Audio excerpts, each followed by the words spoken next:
This is an exciting new group. They have a new podcast here in town.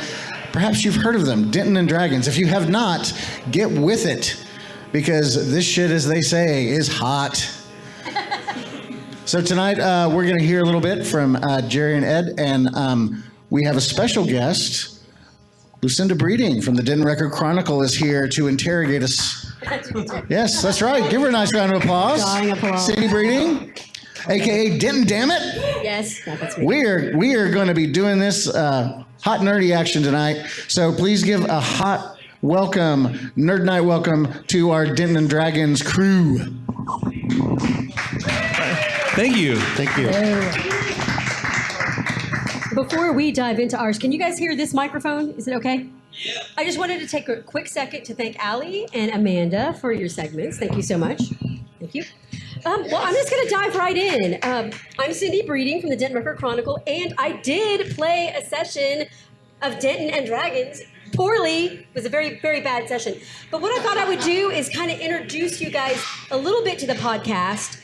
Like I said, it's a podcast, and I just want to read you the character names, because I think the character names illustrate quite a bit about Dungeons and Dragons. I don't know how knowledgeable, or you know what? If you've played D&D before, raise your hand. Oh, you're right. Okay, all right. We've found our tribe. This particular campaign includes Burke the Rogue, also known as, is it Wegrim or Wegrim? Wegrim the Warlock, which is Damn It John. I like that, Damn It John. Then there's Damon Sly the Wizard, or Apophis the Monk, played by Ed Steele. The Dungeon Master, Jerry Davis. Fej the Pirate, a half-orc fighter, who is on the couch over here. And Gooch, this is awesome, Gooch the Halfling Rogue, played by Shane Heffernan. Kenna the Fire, is it Genasi or Ganassi? Genasi, a druid. And that player's street name, Savannah. And Tex the Human Ranger, played by Tug, who Jerry seems to know very well. So. I'm familiar with his work. All right. Okay, I'm going to dive right in here, folks. The first question I have for Jerry and Ed is, let's start by kind of breaking down this whole D&D thing for the uninitiated, the two people in this room who have never played D&D. What is Dungeons and Dragons? So first I'm going to paint a picture for you. We kind of got shown with your example earlier, with these are some facts, what do you do? It's very similar. It's interactive storytelling. So Ed, you walk into a bar. The tavern, there's raucous noise in the background. There seems to be a group of people all watching some performer giving spoken word. You don't notice anyone that you recognize. Yet a gentleman at the other side of the room seems to be beckoning you towards him. What do you do? I cast Time Stop.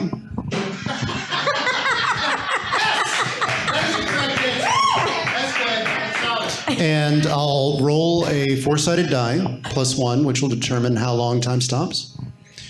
I take out a black Sharpie. Oh, no. And I write penis on everyone's forehead.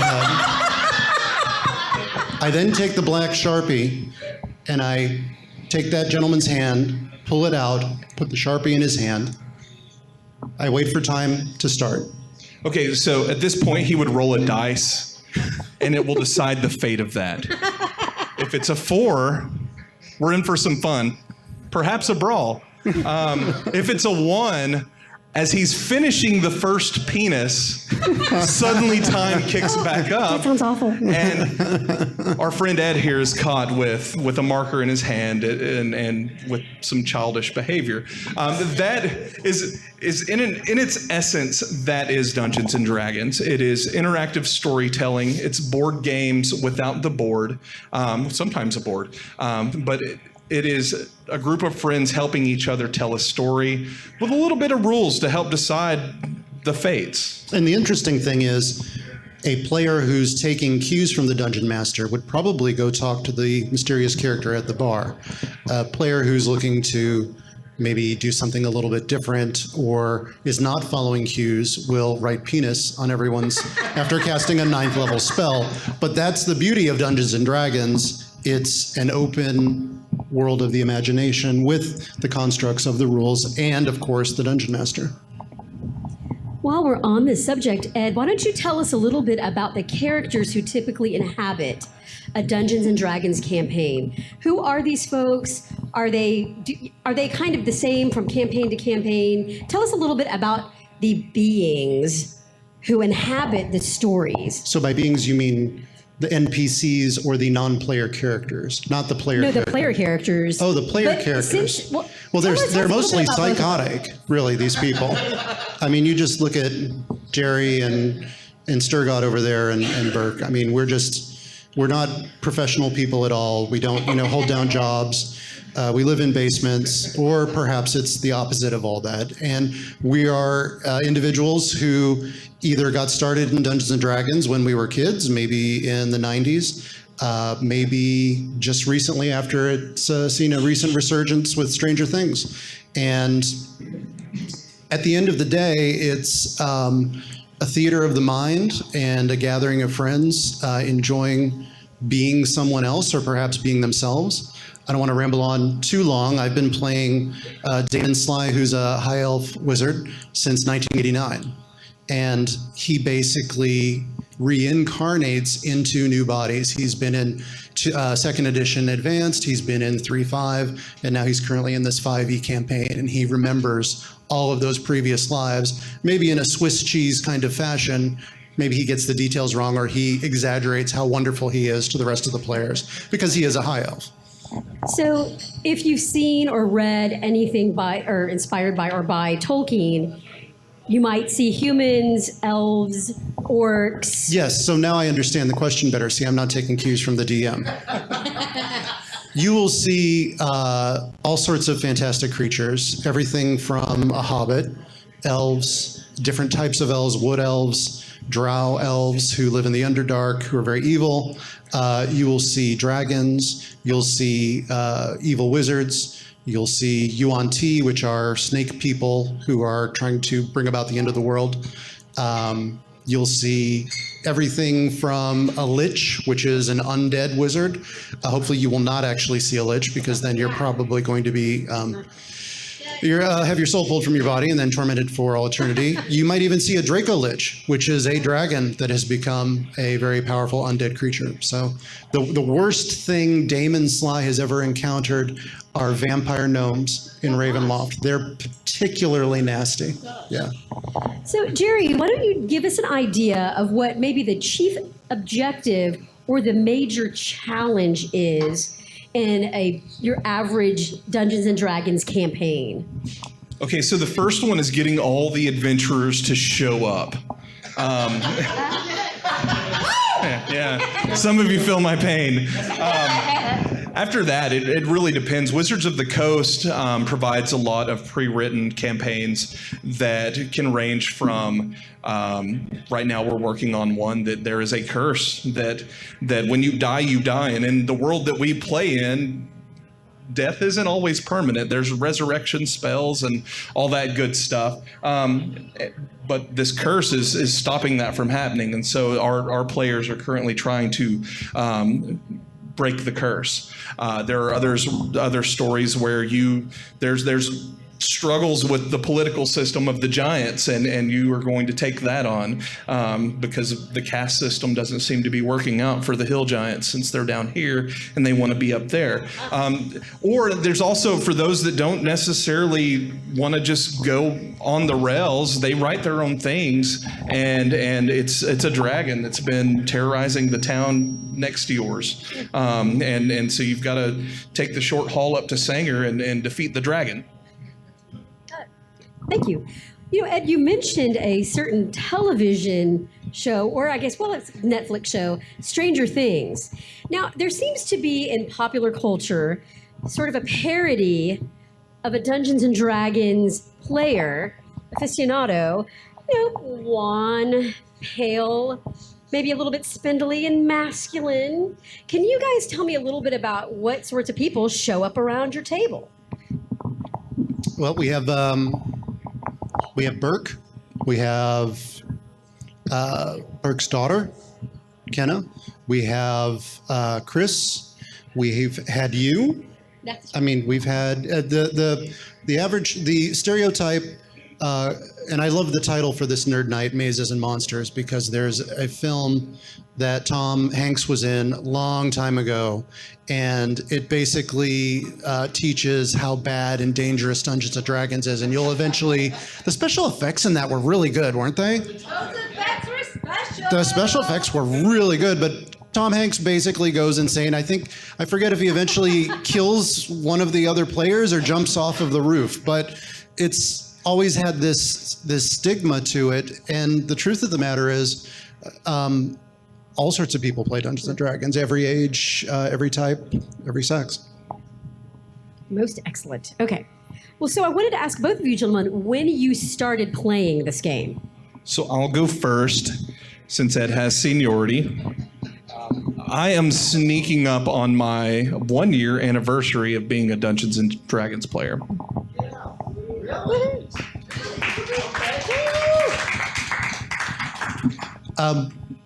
I started in 1989. I had these two friends who said, "Hey, we're going to go play Dungeons and Dragons. Do you want to come along?" And I'm like, "What is that?" That sounds interesting. So I went and I had an absolute blast, blew my mind, and played with that group for probably 12 years. Took a hiatus, picked up again in a 3.5 campaign for a very short period of time. And then Jerry and I have been friends for quite some time, probably 5, 6, 7 years now? And Jerry mentioned wanting to pick up the DM screen, and I said, "Hey, I'd love for Damon to live again, so let's do it." So you need to tell me, is it typical for somebody with a years of experience to start being a dungeon master? But I also want to know what made you want to take on that kind of role. So, my son was my dealer. He was kind of the one that got me started on this. He's actually one of our players as well, Agent Tex Flame Talon. I got your last name right. And why aren't you in bed? And so he had been playing with a friend of his after school, and we were at Half Price Books one day, as you do when you're married to a librarian. And he went, "Hey, Dad, there's a starter set over there for Dungeons and Dragons. That sure would be fun if we played it." I had no idea that he had already been playing it for a while, and so he was, and so we got started, just me, him, and my wife at the house, starting to kind of tinker around with it. And so that was kind of how I got started, was facilitating for my son, who's 12, and isn't quite there from the creativity world to run the show, but is great at being a player. And I've just always sat in that seat. And I've got 2 tables that I run, and I've always just been on that side of the table, and it seems to work for me. And so I haven't taken up the character sheet yet. All right. Okay. Dungeon Masters, they have sort of a campaign manual. I know I'm not using the right technical terms here. It's fine. It's fine. And there's supplemental gaming literature. And I'm curious, how much freedom does a dungeon master have in terms of this storytelling, and how much can a dungeon master actually mess with a campaign? They have as much freedom as they're comfortable with. I think that's the best way to say that. Many of the campaigns are very much on rails. However, you can zig or you can zag however you want, and that's the beauty of Dungeons and Dragons. We months ago had a moment where I just decided to have one of our characters flashback to not just another time, but a complete another dimension. He was shining his staff down a tunnel and went into a trance, and then suddenly he was no longer in his long wizard robes, but he was wearing jungle fatigues. And his staff had converted into a strange metal instrument that was unfamiliar with, but gave him the same comfort as his staff had. And then I reached over to my iPad and I fired up some Rolling Stones and kind of described that for a minute before I pulled him back into his own reality. That wasn't anywhere in the book. But you should have seen all of their faces around the table as I fired up Gimme Shelter. It was a memorable moment for the table. Definitely. And during that first period of time, I also would DM the group that I was with, the original DM we had left. So this group is adventuring and they're used to the world they're in and the things that are happening. Very comfortable with their characters and their skins. They're in a tavern very much like this and make a perception check, missed it. All of a sudden they hear this strange rattling sound that they've never heard before. Well, there was a module, if anyone has ever seen the movie The Keep, basically the undead soldiers from The Keep rolled in with machine guns, started shooting up the tavern, and I cue, the soundtrack from The Keep, and my players are looking at me like, what the fuck? So we roll for initiative. They manage to kill one of these undead soldiers, and the Zyklon B nerve gas canister that was shoved down its throat goes off. Everybody in the bar has to make a saving throw. Half the bar falls over dead as this green gas spews out, and they're just... So it's fun to take, similar to the jungle flashback that Jerry did, which was magnificent. It's fun to take players out of their comfort zone with something that, or kill half the NPCs and just give them a challenge. Yeah. As a DM, the game is your oyster. Yes. I kind of want to paint a picture for everyone. I was wonderfully invited to a session of Denton and Dragons, and I hadn't played since my middle school days. And when I played, we had a workbook, a legal tablet, a pencil, and we all shared the Dungeon Master's dice. So I walk into the Denton and Dragons session, and there is full-blown art slideshow scrolling across the flat screen television. There is appropriate music playing, and the table is sort of full of, I'm gonna call it sort of D&D gear. Somebody had a suitcase of dice. And I was allowed to use your dice, and they really felt good. I couldn't stop messing with them the entire evening. I brought followed your dice. Yeah, here. Feel free to. There you go. Yes. So I wonder if you could tell us a little bit about, I guess, D&D gear. What all will somebody see when they go to a session and get ready to play the game for a night? So for my sessions, I like to keep them on their toes. There are some nights that we use a grid. I've got a grid that is dry erase, and I will draw the cave out as they explore it. I use minis that are manufactured by Reaper Minis, which is a Denton-based company that makes D&D minis. Yeah, rock and roll. Reaper Minis, send us free stuff. There it is. And there are other nights where we just live in the theater of the mind. And it just launched last year. It's one of my favorite tools. I use D&D Beyond a lot, and so I've got an iPad over here, but once again, married to a librarian, and so I've still got a book over here. And I kind of bounce back and forth. I like using the book whenever we're working through things, but when we get tripped up on a rule, whenever somebody says, I cast this and I have no idea what it is, D&D Beyond gives me an opportunity to quick reference the rules, the spells, the content of the game. If you're not familiar, D&D Beyond is a website run by a company called Curse that has taken all of the 5th edition content and made it currently online available, consumable so that your campaign books, anytime it references a spell, it's a hot link and it goes to the content.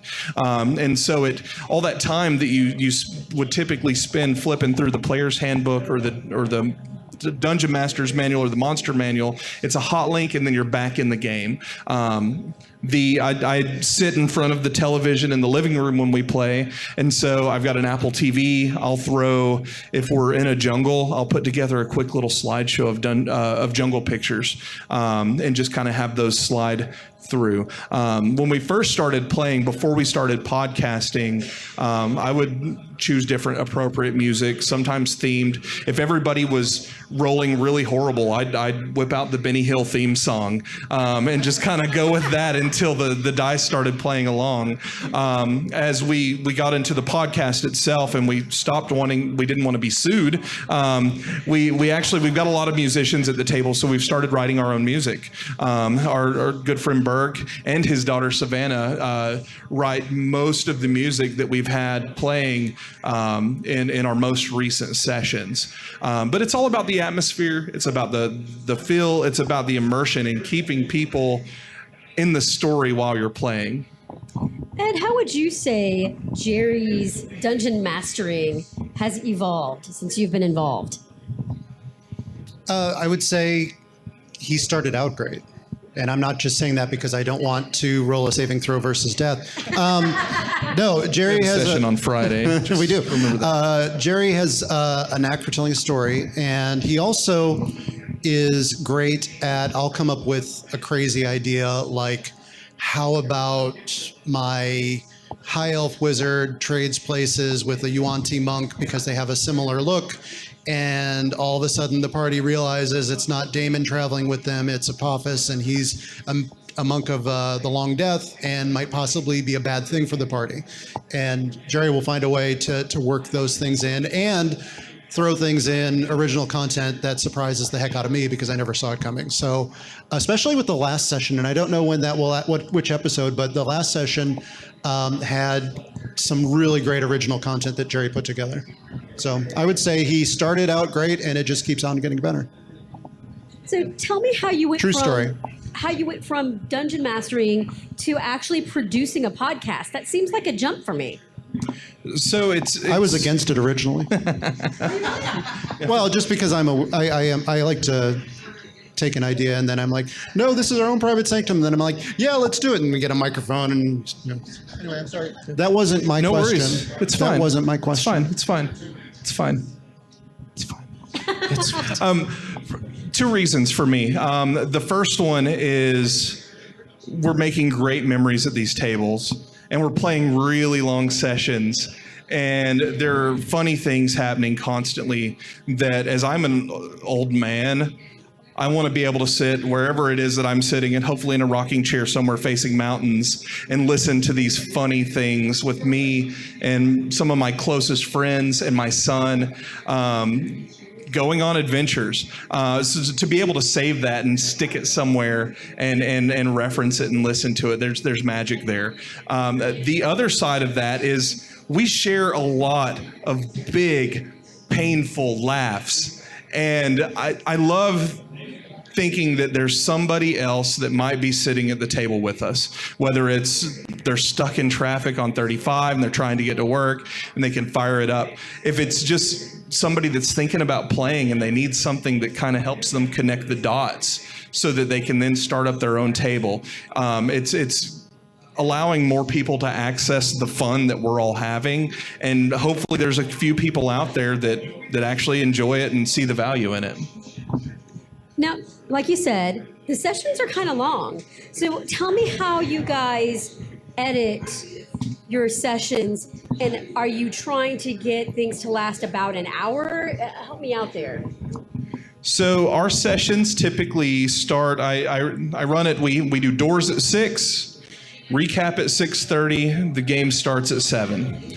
And then it typically goes from 7 to 11, sometimes 7 till midnight, and so it is indeed a marathon. I've found that wrapping it up in an hour, it's been a little bit of happenstance. Typically the episode, as I'm editing it, tends to land somewhere that's a good stopping point after about an hour. And then sometimes it's closer to an hour and a half. It really depends on but so far it's been magic and less intention behind that. As far as the edit, I work in Dallas. and I take the train. So the wonderful people of the Denton County Transit Authority afford me about an hour of edit time each way. So I do most of my editing on the train, and that's where I do that. And now, do you guys use your gear to record? So obviously Jerry has his plate full. He's coming up with generating what's going to happen during the next session. So yes, I'll set up the gear. I've got a Sony recorder, and then obviously as we started doing this and don't want to miss an episode, I have a backup recorder in case something happens with the first recorder. It's funny, because I was thinking about it the other day, these sessions, in the 90s, we'd start Saturday at noon and finish Sunday about 4 a.m. I mean, obviously the technology then would have been 90-minute cassette flip. But so it's great to be able to, record these long sessions and then quickly edit them and Jerry does all the editing. He does a great job. But I set up the recording so that it's one less thing he has to worry about. Aha, got it. So what made you decide to actually take the plunge and make something that you're gonna share on the internet? And Dungeons and Dragons has no small following. I mean, this role-playing universe is shared by millions of people. I don't know, but so what made you decide to take the plunge, and what were your anxieties about it? Did you have any? No, Okay. no major anxieties. I'm a musician. I'm comfortable with throwing it all out there, and if people are mean, they're mean, and that's their cross to bear. I'm gonna chase my bliss, right? And so for me personally, it's really about that person that does like it. And it does mean something to them. 2017 is one of the biggest years for Dungeons and Dragons. It's seeing growth that it hasn't seen in quite some time. And so for me, not a lot of I think probably, if anything, my biggest anxiety is the fact that my son does participate in this, and people on the internet are people on the internet, and they can kind of be goobers sometimes and be mean, and having to prep him for the fact that there's buttholes out there, in a nutshell. Yeah. And I don't like the spotlight.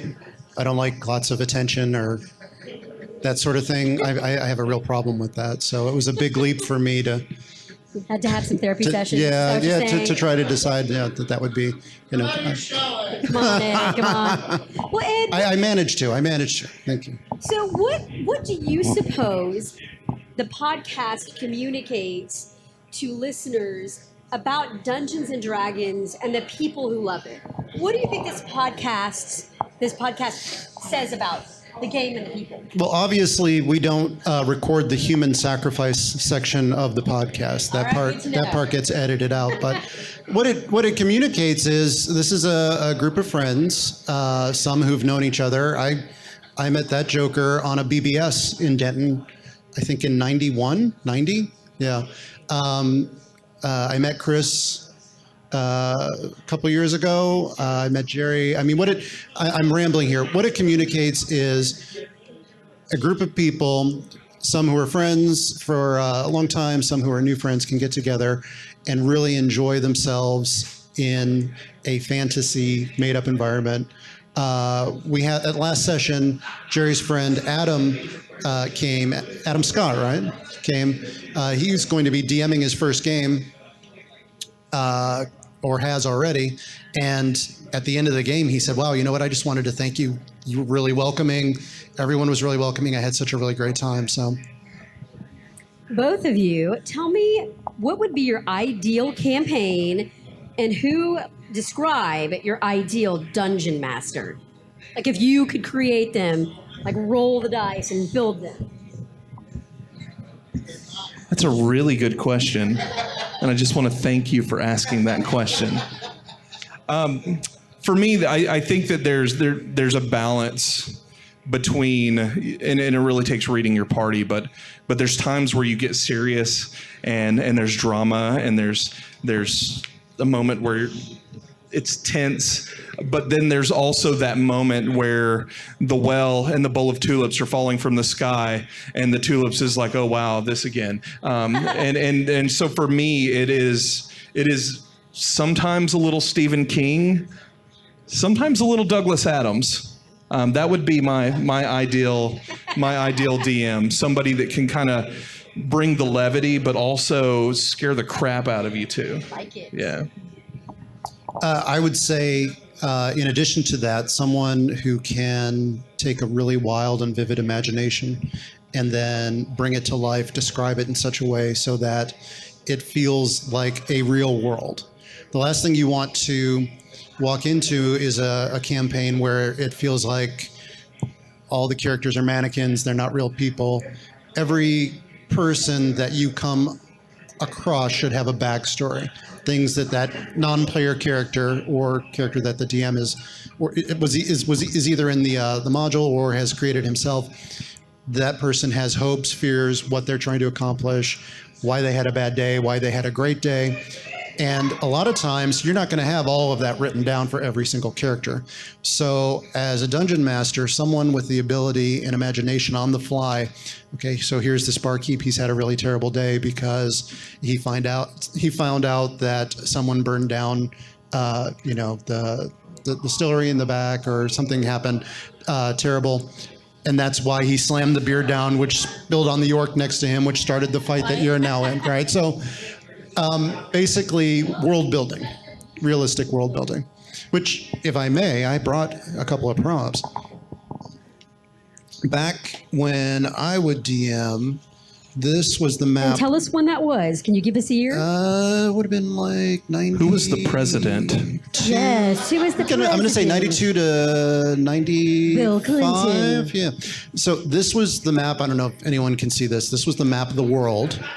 It's a basic pen and ink map. Yeah, and then this was hand drawn, and then this is the area that the characters I was DMing would play in. Those red splotches, if you can see those all over the paper, that's when Rogan the Mad started laughing so hard he spewed wine out of his nose. The player character actually spewed wine all over the map. I was really irritated at the time, but now it adds some nice character. The maps that we're using now, a little bit different. We have the map of the area of the world that we're in now, which is called Chult, and we have the city of Omu, which is where we're now exploring. We've actually gone up here into the Tomb of the Nine Gods and are hand drawing the maps as we go, because those maps wouldn't exist. Now, they obviously exist for the Dungeon Master, but not for the campaign. Not for the player characters. Yeah. Well, I've got two remaining questions. I kind of want to bring things a little light. I wonder if either of you would like to share, I don't know, some of the funniest things you've seen happen, things that just really made you just laugh. So Jerry mentioned Tex Flame Talon. Tex Flame Talon started out as a male ranger. He has a wolf named Fenrir. I hear laughter already from the other players. Tex has brown hair, brown eyes, common garb. Well, we're in the Tomb of the Nine Gods, and there's a fountain. And Fedge, the half-orc, who drinks anything, especially rum, both the character and the player, takes a drink from this fountain, even though we're in a place called the Tomb of the Nine Gods, which is a bad place. And he takes terrible necrotic damage and feels really sick. So Tex says, I'm going to take a drink. We're like, okay. Tex takes a drink. Tex turns into a woman. Tex changes gender. So now Tex is Miss Texas. Sorry, Tex. Or Texina, or I forget what. So on that same adventure, we find this mage, this goat man, but he's wearing a wizard's robe and he has a staff with a ram's horn on it. And so Tex grabs the ram's horn staff, and it's a staff of striking, which is really nice. It's a +3 weapon. Has 10 charges. So it's pretty tough stuff. It's a good thing to have. Except this particular staff of striking is cursed, and over the course of the next few days, Tex starts to turn into a goat woman. So now Tex is a goat woman with a staff with a ram's horn. And I forgot to mention Tex wields a mace that emits a cloud of butterflies constantly. So imagine the goat woman with the ram staff, with Fenrir the wolf, with the mace emitting butterflies, and you can't write this stuff. I mean, it's one of the funniest things that I've seen in a long time. It's great. Can I share one of your critical failures? Those are the best. Yes, please. Yes. When Damon fails, he fails hard. So for those not familiar with the game, one of the primary dice for 5th edition that we use is the D20. It is a 20-sided polyhedral dice. When you roll a 20, when you're trying to do something, you do it really well. When you roll a 1, you do it really not well. And there was, in the very, very early days of Denton and Dragons, actually the non-recorded sessions, our good friend Damon, or Ed, had fired a crossbow at a goblin who was guarding a bridge. And he rolled a 1. And he missed. And he missed just ever so slightly, which was, a miss is a miss, that you don't damage the bad guy, no big deal. The problem was they were in this cave that was completely granite, and happened to be very ricochet, very bouncy. For the crossbow bolt, it happened to ricochet and bounce, and go all the way out of the cavern, which wasn't 50 yards, and then sink deeply into the knee of our pirate fighter who was sitting outside keeping watch. And so that's probably one of my favorite moments. So now when I say I pull out my light crossbow, everyone's like, no, Doug, don't do it. Put it away. All right, this is a very, very important question related to Denton and Dragons. What is with all the flaming hot snacks? You've got the sandwich cookies, you've got the pizza, you've got the alcohol, and the biggest spread of flaming hot snacks I have seen outside of a 3rd grade classroom. So what's with the flaming hot snacks? I like spicy snacks. When I hit the snack aisle, if it has a bright red dye number 5, probably not good for you. I'm instantly attracted to I had to take a proton pump inhibitor, Ed. I'm attracted to the color red. What can I say? So I had to take Nexium. I think that was the one. We had the red hot Oreos, and then we had the Takis. Yes. We had the flaming Fritos, the flaming Ruffles. What else was there? I ate a lot of it. Limon Lays. Yeah. Are you sure there's not some manly competition going on at these sessions for the spiciest food? I stick with the red licorice and the whiskey. That's all these guys. The Denton and Dragons crew has taken up a good 3 square feet of my pantry, because it's become its own dragon's hoard, with the different snacks that we have. But snacks are crucial. Very, very crucial to a Dungeons and Dragons session. They're really hot. Yes. One thing I did forget to ask you, can you tell everybody when your podcast airs and what platforms it is available through? Okay, so I'm going to answer the first question second. The podcast itself is hosted on SoundCloud, but we have fed it out to as many of the typical places that people like to consume their podcasts. So it's out on iTunes, Stitcher, FM. What is it? Last FM. Last FM. Where else do we? Most places I think you can find it. Yeah. The other one. So I try to have it launched on Thursdays, but it's yet to pay rent, which who cares if it pays rent, to be honest, and live. And so... Don't forget, what was the name of that game that came out? Oh, yeah, and Sea of Thieves came out a few days ago, and so that's kind of been taking a little bit of editing time from me. But typically Thursdays, usually every week or 2 weeks, or 3 weeks if I take a trip to Colorado, which I did a couple weeks ago. But Thursdays is when it launches. We've got 8 8 episodes out there now. So we've got probably close to 9.5 hours of content that should tide you over until episode 9 comes out. We've got probably about 7 or 8 additional episodes in the hopper, just because there are sessions that we haven't made it to yet with our edits. So now, do you all have any social media that people can go and kind of monitor so that they can keep up with the podcast? We even have a website, dentonanddragons.com, as well as we're on Facebook, Twitter. What's the Twitter handle? Is it Denton and Dragons? It is Denton and Dragons. Denton and with the D for the and was taken. So we were Denton and Dragons. We kind of country it up a little bit. But if you go to the website, dentonanddragons.com, you'll be able to find all the social media links. They're all linked there. Well, that concludes my questions. And if any of you decide that you're going to listen to the podcast with your own buffet of very spicy snacks, all I can say is enjoy, take a Nexium, and have a lot of water. And then, if anybody has any questions, these two gentlemen can answer them. Yes, Evan. Is there really a module called Tomb of Horrors, and why am I asking about it?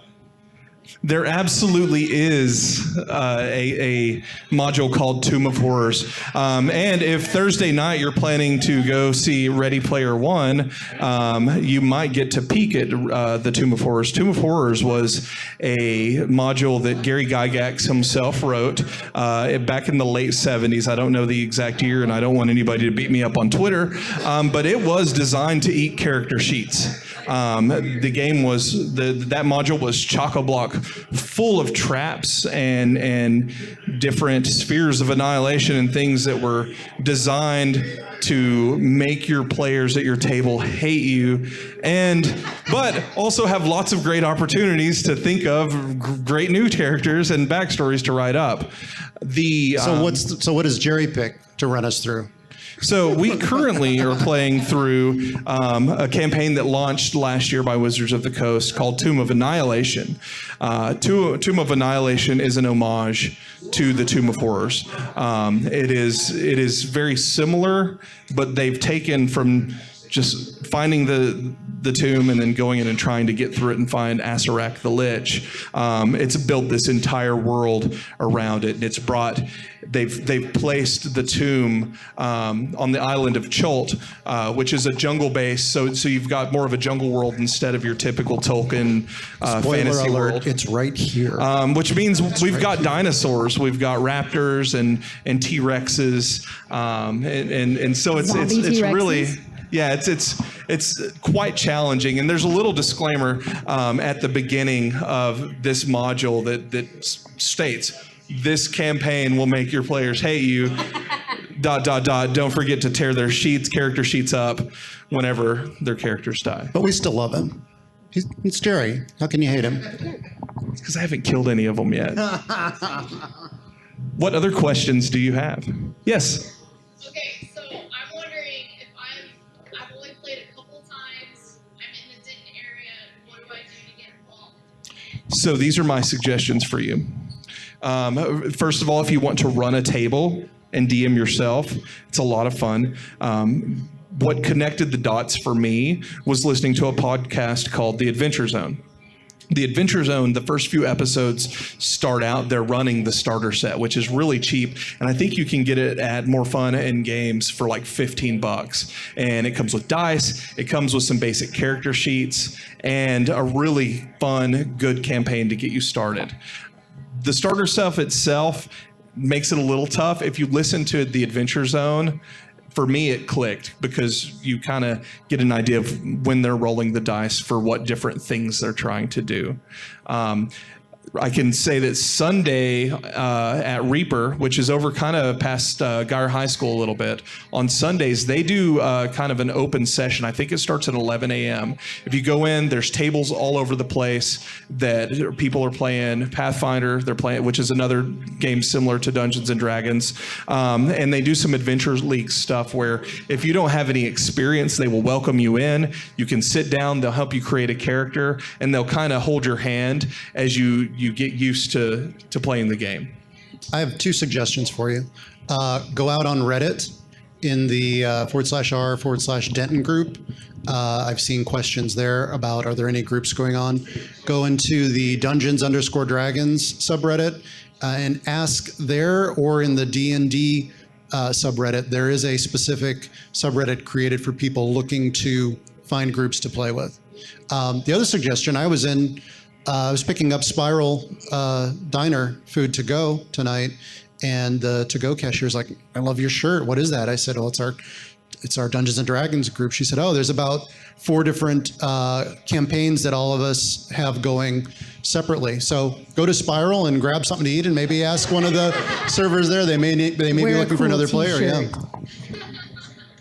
But definitely the meetup group, I can't remember the name of it, but if you ask in the Dungeons and Dragons subreddit or in the Denton subreddit, someone will be able to help you. And it seemed like every once in a while at the bookstore, Recycled Books, there every once in a while there would be a poster up for people who wanted to jump into a campaign. So I have seen that periodically. I don't know if they still have it going on, but I have seen that. If you decide to DM, you will have no shortage of people wanting to play with you. And DMing is not nearly as daunting as it may seem. Ask your people that come to your table to show you some grace, and keep the core of it is that we're going to have fun. And then the rest it's all gravy. What other questions do you have? Yes, sir. Evan. Can y'all compare like the pen and paper D&D to playing like computer D&D? It's really just a different, so I'm not going to go off on a tangent about, because there are actual groups that you can play with online where you're not actually sitting and you can do turn-based stuff. I'm not going to go down that rabbit hole, but you can do either. All you really need is, if you're going to be a player, you need a copy of Player's Handbook. You can probably find that easily on the internet, or you go buy a used copy. Pen, paper, and some dice. Or you can use a tool like dndbeyond.com, which allows you to create a character, and it automatically calculates modifiers and bonuses based on your character statistics level, those sort of things. So I kind of use I'd use a hybrid of tools when I play. I've got my laptop, I've got D&D Beyond, I've got physical dice. I'm not using a dice app. So many dice, yes, so many dice. You could just get a free dice app and use that. You don't even have to go buy dice. What's interesting to me is I remember in the early 90s with a 286 thinking, wow, I should really type in all of this. But I'm like, how would I search that? And now, the tools exist to just boom, pick up stuff like that. I won't take the time to pull it out of my bag, but they also sell cards now, which is brilliant. They should have thought of this years before, for abilities or spells for wizards, clerics, so forth. So I've got a little book and I've got all the different spell cards in it, and I can flip through that, or I can go on the D&D Beyond. I hope that answers your question. You can use... No, I'm actually asking more about like the pre-made off-the-shelf games, like Neverwinter Nights or Baldur's Gate, Fools and Raids. So I'll speak to those kind of. If you think about Neverwinter Nights and any of the actual branded ones, or even if you think about Ultima Online, EverQuest, World of Warcraft, all of those games are essentially automating your DM and the rules and your dice rolls. With EverQuest, when you press attack, it's taking all of your stats and everything and then deciding how hard does your arrow hit for. And so most video games are exactly that. They are what we're doing with pen and paper and dice, but with graphics and controllers and less stigma around it. Roll20 is a little bit different. It is the thing, Google Hangout, but they've automated some of the different things. Roll20 is D&D specific. They also do Pathfinder, where it helps you play D&D digitally, but it still has a tabletop feel to it. Yeah. But no one's going to share their flaming hot snacks with you. You have to bring your own to this, because it's just you sitting there. So. What other questions do you have about either D&D or the podcast? Awesome. So I'd like to, first of all, thank Nerd Night Denton, Dr. Treat. Allie, the Mats, Ashley, Brooklyn Brewery, Ben, the Bearded Monk. Thank you all so much for having us out. Thank you, guys. We love Dungeons and Dragons. Thank you. We hope you get involved with it. You can meet new people and have great new friends by playing a fun game. Cheers, y'all.